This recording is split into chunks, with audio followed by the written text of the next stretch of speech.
One sword model, 3 manufacturers, so far. Hello, this is Kyle, also known as AlienTude, and today I am reviewing the Balaur Arms 15th Century Italian Longsword, the latest one made by LK Chen. Let's start with a little background. This sword was part of a limited run by Cult of Athena and LK Chen. I think as something of a trial to see how people would react to the idea of LK Chen making Balaur Arms swords. It sold for $398 plus tax and shipping, and I paid for it with my own money. Since receiving this sword, there has been a bigger influx of LK Chen made Balaur Arms swords, most of them ordering via pre-order and then delivery a few months later. There has not ever been a pre-order for this model. A few other of them came up, but they sold out very quickly. If you do want to get one of these swords, I would keep an eye out on Cult of Athena to see if they get them back in stock, and also contact them. They don't have a pre-order for them right now, as opposed to some of the other models. So if you contact them, if enough people contact them, I would imagine they would do it. You know, they want to sell more swords, so if people express interest, I would think they would make them available. So I will include in the description a link to Cult of Athena's listing for this sword, although like I said, it is not in stock right now. Now this brings me to something that I think I should talk about for a few minutes, and that's my Cult of Athena affiliate code.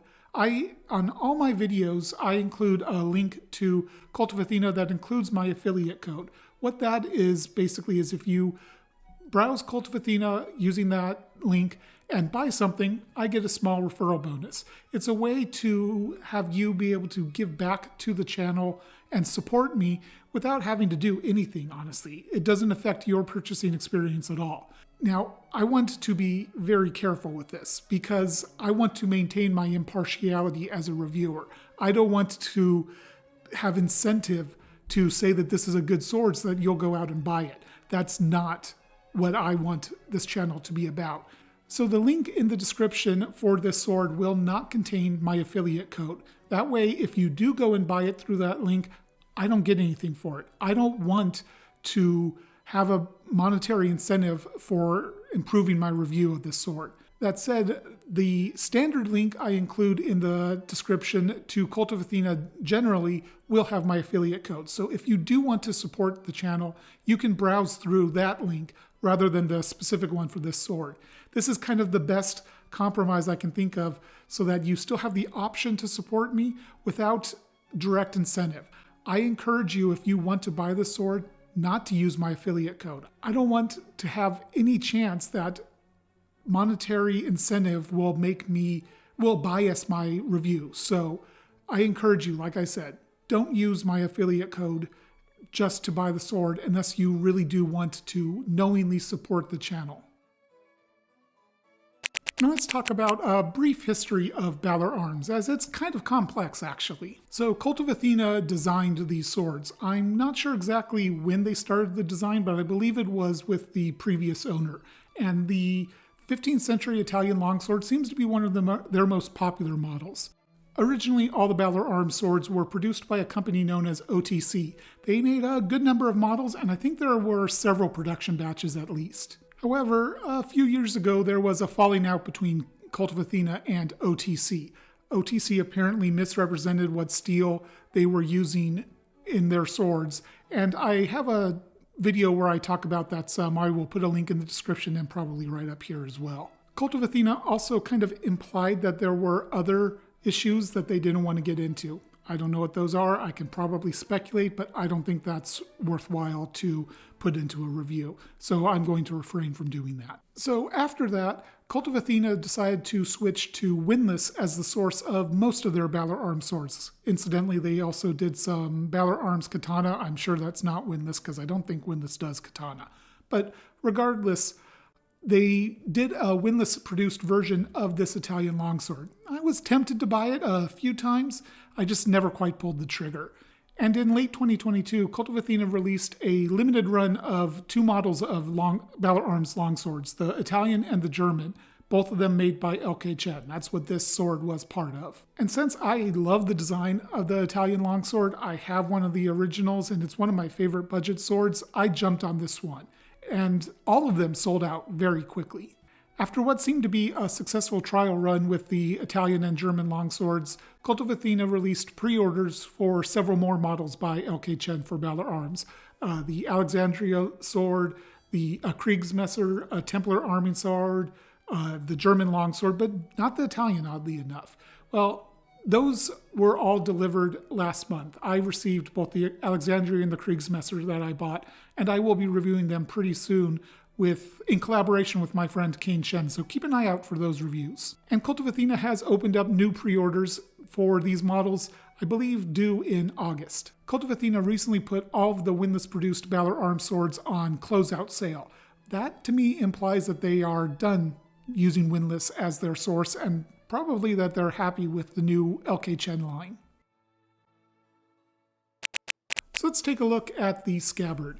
This is a wood core scabbard with a rather thick red leather wrapped around it and a pretty shiny steel shape, although not as shiny as the previous models of Balaur Arms. This is more of a satin rather than the very bright shapes on the other ones. The stitching on the back is nicely done. It's very prominent, but it's not rough at all, and it's quite even. There's two sets of risers here to help with adding a belt if you want to do so. However, the risers are pretty soft. They're not very crisp, and I think they would actually not do a very good job aiding the suspension staying in place because the transition is so smooth. I think the belt would probably just slide around there. The wood core of this scabbard is thick wood, and there's pretty much no taper to it at all. It stays a uniform thickness, and that makes the scabbard actually feel pretty heavy. It's noticeably heavier in hand than most scabbards I pick up. It's not a problem, it's just something to note. One thing I really like is the rain flaps. I love rain flaps on scabbards. I think they just add a nice touch of class, and these are done very well. Fit-wise, it's pretty good. There is some rattling, but not excessive amounts. When I hold the sword upside down in the scabbard, it doesn't come out, although with a little bit of shaking, it will come out. Now, it's important to note that fit of the sword to the scabbard is very dependent on the climate you're in. Small changes in humidity and such can make a big difference to the fit of the sword to the scabbard, unless the wood inside is treated very well to prevent that. On a sword in this price range, I would never expect the wood to be treated like that. Next, let's take a look at the hilt. So this is one of the most iconic sword hilts that you'll find anywhere, very obviously inspired by the famous sword in the museum in Brescia, Italy. Here's a quick comparison shot of the hilts of the LK Chen Balaur Arms, the original Balaur Arms, which was munition grade, and the Albion Museum Line Brescia Spadona. So the pommel is made from stainless steel, which is a change from previous iterations of this sword. Some people dislike stainless steel, but it does have some benefits. Well, the primary one being rust resistance. Something that I have noticed with every sword that I've handled from OTC is that the pommel specifically rusts incredibly easily. Every sword I've owned by them, the pommel has rust issues. Nothing else, just the pommel. I don't know why that is, but with stainless steel, that's not a problem really.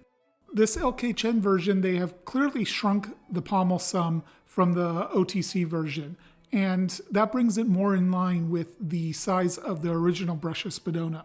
This is going to be a recurring theme in this review, and about this sword is shrunken size from the OTC one. We'll get into more about that in a little bit. And this pommel is kind of in the scent stopper family, but it doesn't really have a specific oakshot type, kind of like a scent stopper, but not really. There is a peen block on here, and the peen is okay. It's not really all that great shaped. There is a little bit of a gap in here that you can see. All the lines of the pommel are very crisply defined. In fact, they're a little too crisply defined in my opinion. These ridges right here are actually bite into the hand quite a bit. This is exacerbated from the previous OTC Italian longsword because this portion of the pommel is smaller on the LK Chen as compared to the OTC, and therefore the grippable portion is a little bit smaller. And that ends up causing these to dig into the hand a little bit more. That said, the same thing happens with the Albion Brescia Spadona. This is a common problem with this specific pommel type. And it should be noted, wearing gloves removes the problem entirely. The grip is dyed a red that pretty well matches the scabbard, and the cord texture is very well done. There's the large and iconic riser in the center that is very well done. I would prefer to see a riser on each end of the grip as well, just because it helps lock the hands in a bit more and aids in edge alignment. The seam is pretty small, pretty straight, and only slightly noticeable by touch. Not a problem. It's not sharp or anything like that. There is a very small, I won't say a cut, but like a groove in the leather on this grip. It doesn't look like it goes all the way through the leather, so it doesn't look like to be a problem. What is a bit of a problem for me is that the grip is a little bit small. It could be a little bit broader, in my opinion, because when I grip it, I don't have a great grip on it. I can kind of twist it around in my hand pretty easily. And this is, again, something that is different from the original OTC model. They shrunk the grip a little bit. It's not egregiously small, but for my hands, I would prefer if this were maybe like an 1/8 of an inch broader. It's a very small difference, but it is a noticeable one. And where it was most notable was when I was cutting tatami, because I noticed the sword had a tendency to rotate in my hand a little bit, which is not what you want when you're cutting. The crossguard is a classic Type 8 and, again, iconic to this entire hilt. It's also made of stainless steel and, like everything else about the sword, shrunk down a little bit from the OTC version. In this case, it's a big improvement in my opinion because it's a more refined shape. The original OTC crossguard is a little clunky and thick, and this one just looks more accurate to the stylings of medieval crossguards.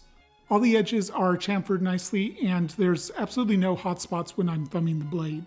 The finish is pretty good, although there's some flaws in it out towards the quill ends in a few places. The gap in the crossguard is pretty large. There is pretty much no effort made to shape it to the blade. That's not really a big deal. You know, this is pretty much an aesthetic choice. It doesn't affect the functionality of the sword at all. I will note on this one, though, that the blade is not centered into that gap all that well. It's a little bit off-center, and you should be able to see that here.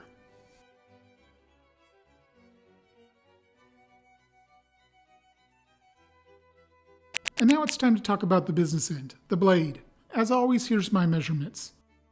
So the blade itself is just over 34 inches long. It starts at 7.3 millimeters thick with some pretty complex distal taper. It rapidly thins at the base, slows down, and then accelerates the taper after about a foot. It's balanced at 1.5 inches, and the center of percussion is at 19 3/4 inches, where the blade is 3.9 millimeters thick and 1 inch wide.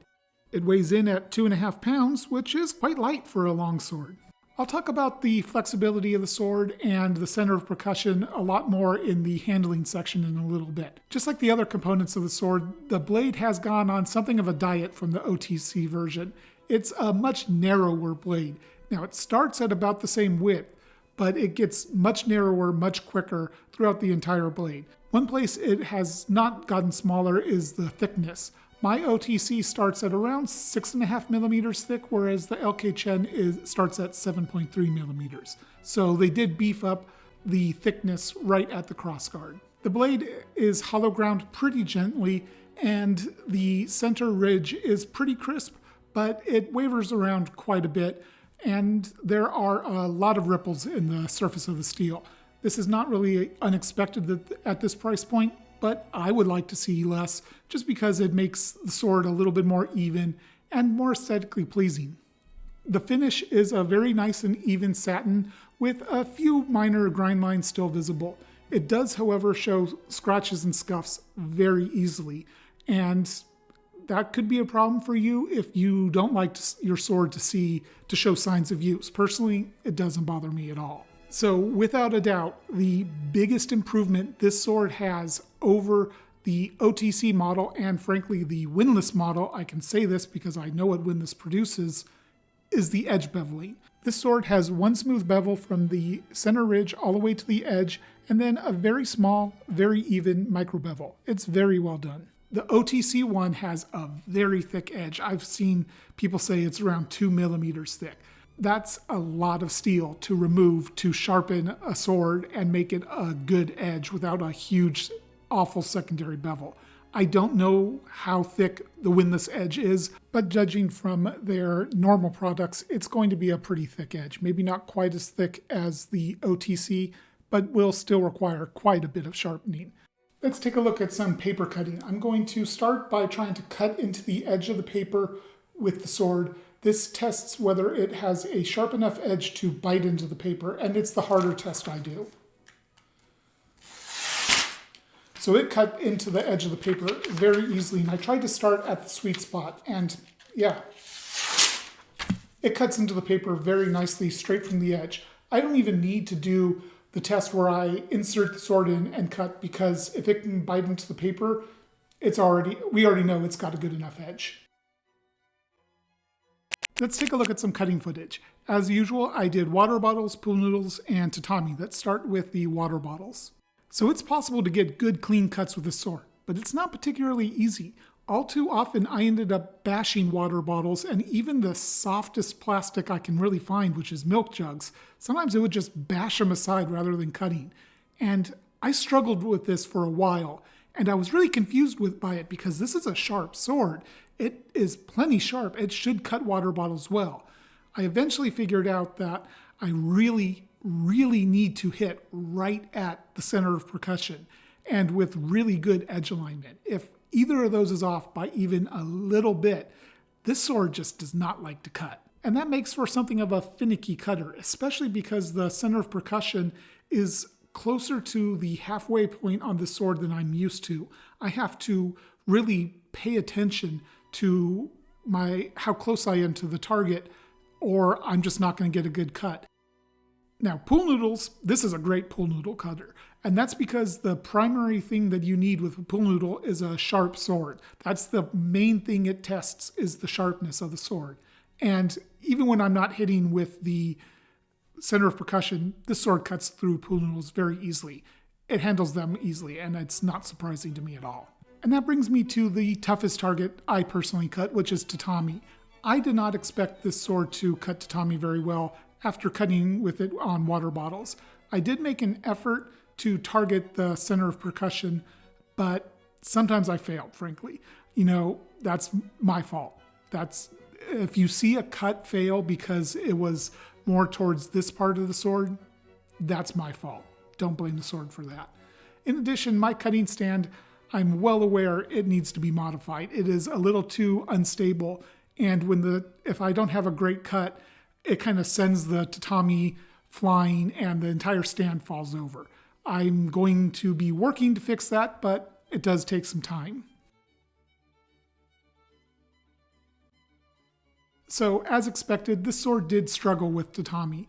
Now, I did manage to get 2 good clean cuts, and that was when I targeted the center of percussion perfectly and my edge alignment was correct. However, there were definitely problems. Now, obviously, if I didn't hit directly on the center of percussion, it didn't cut. But also, this grip is a little too narrow for me to get really good edge alignment. I noticed my edge alignment was off more often than it normally is when I'm cutting. And I think that's because the grip is just a little off for my taste personally. But worse than that is when I was off a little bit, and that affected my edge alignment.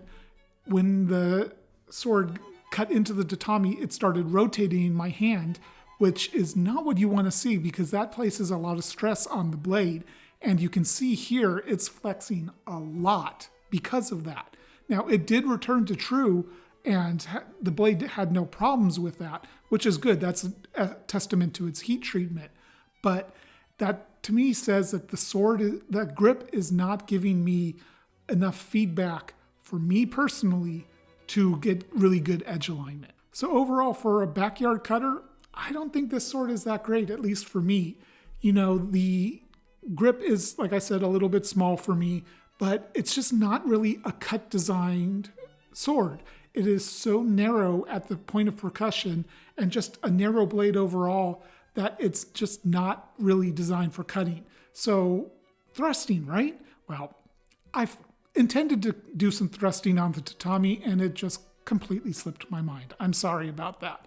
But I don't think it would be a particularly good thruster either because it is very flexible. We're going to get to that in just a moment. That said, on soft targets, it probably would thrust quite well. All right, let's talk about handling and compare this sword to both the OTC sword and one other pretty similar type blade. Now, this is all off the cuff, so if it's a little rambly, I apologize for that. And it's important to note I chose not to compare it to the Albion Brescia Spadona because, frankly, they are wildly different blade designs. There's pretty much no similarity in the blade shape between the two. This is a very light and nimble sword for what is essentially a hand and a half to two-hander. It is perfectly wieldable in one hand. I have superb control over it, just moving it around with one hand. And honestly, it feels right like this. If I put the second hand on, I certainly have a lot, even more control. However, the pommel, these ridges here are quite sharp. And even if I'm choking up on here, if I choke up all the way, I can avoid the ridges, but it feels a little awkward like that. I feel like I want my hands separated a little bit more, and as soon as I move my hand down even a little bit, these ridges do bite into the hand a little bit. But it is incredibly nimble, incredibly easy to move around. It does flex quite a bit when moving it around. You can see when I bend it, it is very flexible in that last, fifth of the blade. It's getting there to about like what, 60, 70 degrees, a very flexible blade. And that, I haven't done any real thrust tests with this sword yet. I don't know if I'm going to be able to or not, but I think that is impacting the cutting. When I cut with this sword, if I don't get it right in the sweet spot, let me show you. So you can see there it's flexing a lot. The sweet spot's right around here, the percussion node, which is a little further back from the tip than you would normally see. Normally it would be up to about right around here. The fact that it's back here makes this a little bit unintuitive for me to cut with because I'm used to targeting more around this spot. Whereas with this one, if I don't cut right here with perfect edge alignment, this sword just kind of bashes the targets and just doesn't give me a good cut. I think that's both the width of the blade, the quite extreme flexibility, and it makes for a little bit of a odd experience cutting.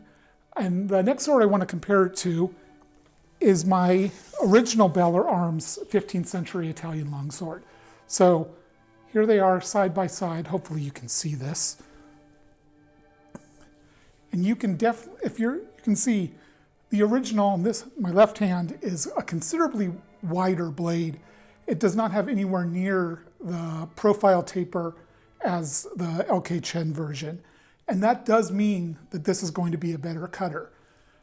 Let me do a flex test on this one and let's see how it is comparatively. So yeah, this is less flexible than the LK Chen version, which is interesting because some of this model are too flexible. I know my friend Kane Shen had problems with his being extremely flexible. He got it to like 90 degrees. This one is not that. And this one cuts extremely well. And I never have a problem cutting with it. But if I just move these out, this one feels heavier immediately. Part of that's, it's in my left hand, I'm right-handed. But it also feels like it has a bit further out, point of balance, a bit more authority in the cut. Let me switch hands here so that I can really give that a good estimate. Yeah, this sword definitely feels a little bit heavier, a little bit more authority in the cut. It actually, yeah, they have about the same wobble if I just do this. Looking at the grip lengths, it looks to me, yeah, they're about the same, but the pommel on the original is a little bit larger, and I've never had a problem with this one biting into my hand. I can grip it more comfortably like this, and it's not biting into my hand at all. Comparing this one one-handed, this definitely feels a little heavier, a little more tougher to control. Still wieldable one-handed, definitely. But it definitely feels a little bit heavier. I will have stats up of the differences between them in terms of weight and such. I don't know for sure. I haven't taken measurements of the LK Chen one. I haven't taken measurements of this one in a long time. So I don't know for sure if this one actually is heavier, but it feels heavier. It feels like it has a bit more authority in the cut, and it feels a little bit less nimble, a little bit more like a two-handed sword compared to a one-handed. Yeah, I picked this one up after holding the original, and this thing is just so light, so nimble. It feels like I have utter control of it perfectly without any effort whatsoever. So this is certainly a more nimble sword, but it does come with a cost. And for me, it's a worse cutter. And I'm going to compare it here to another sword that is much more expensive. This is the Vision Tauber. Like I said, much more expensive sword. So I'm not talking about fit and finish or really anything like that. I just want to compare it, the handling of it. And let's compare the blades. So the Tauber looks like it's a little bit longer of a blade, certainly much, much broader, and that's going to make it a better cutter. Moving them out here, this one definitely feels a little bit lighter, a little more nimble. Let me put them, swap hands here. Yeah, the Tauber is definitely feels like a heftier sword. I think the point of balance is going to be out there a little bit more, but also the thick cross section right here at the base where it's actually a hexagonal adds more weight to the blade. Even though it adds it close to the hilt, it does add more weight, and you can feel it when you're moving it around. And that's not to say the Tauber isn't agile in one hand. I feel like it is. It's just that this LK Chen Balaur Arms sword is notably agile. It's one of the most agile swords that I have experience with. Let's see what the point of balance is here. So yeah, and this is why it is so agile. It's because the point of balance is around an inch to an inch and a half from the crossguard. That is very close for a longsword. That means that this is going to be more of a thrusting sword than a cutting sword because it doesn't really have any authority in the cut. It really doesn't feel like it does, that there's much out there. It means I can move the point around very easily. I can accelerate the tip very quickly and very easily. I have a lot of point control, but it has very little authority in the cut. And the problem with it being a thrust-centric sword is with how flexible it is, it may not be that good of a thruster. You know, generally speaking, when you want a good thruster against a hard target, you need rigidity in the blade, especially near the tip. And now I want to talk for a little bit about some areas that could be improved on this sword. First off, the blade profile. Cult of Athena said LK Chen did a complete redesign of the profile of the sword, and it very much shows because it is much narrower than the OTC version and I believe the Windlass version as well. And frankly, I think they went too far. I think this blade is too narrow to be a particularly good cutter, and I think that just a little bit more broader of a blade, it's going to make everything work for cutting better on this sword. Secondly, the thickness. Now, it starts at a very good 7.3 millimeters thick. That's perfect. I think it gets too thin too quickly, though, because it ends up being too flexible out here near the tip, which impacts both its cutting and thrusting ability. What's more, that lack of weight out here brings the center of percussion back towards the middle of the blade and brings the point of balance back towards the crossguard.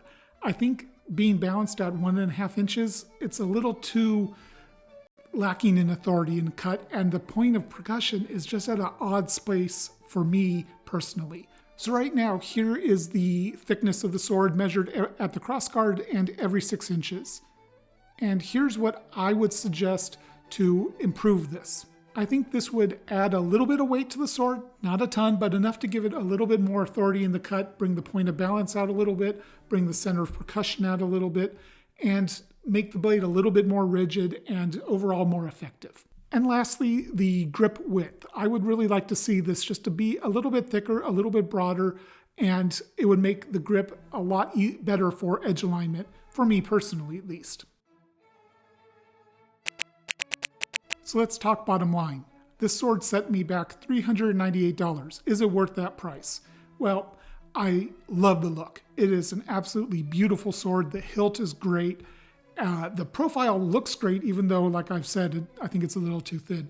It's a beautiful sword. I like the look of the scabbard.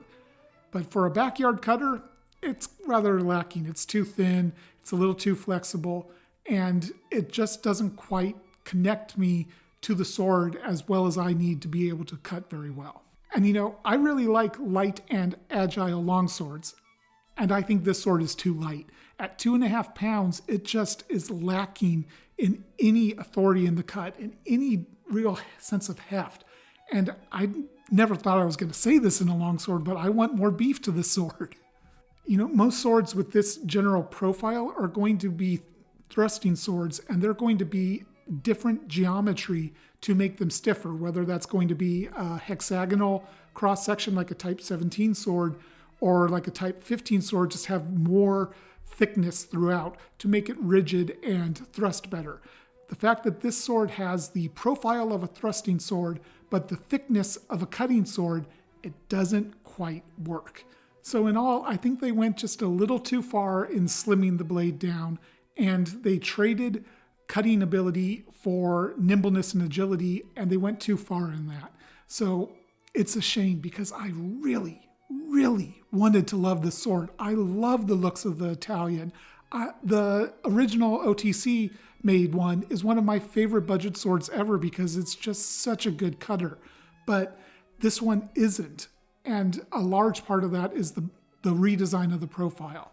If LK Chen and Cult of Athena go back to the drawing board and just broaden it out a little bit, maybe add a little bit of thickness, what I said in the potential improvement section, I think they could get this sword there. But for now, with this specific iteration, no, I don't think it was worth my almost $400. And that's going to wrap up this review. Thank you for watching. If you enjoyed it, please consider subscribing if you haven't, and regardless, please hit the like button. It really does help the channel continue to grow. Until next time, Alien Toot out.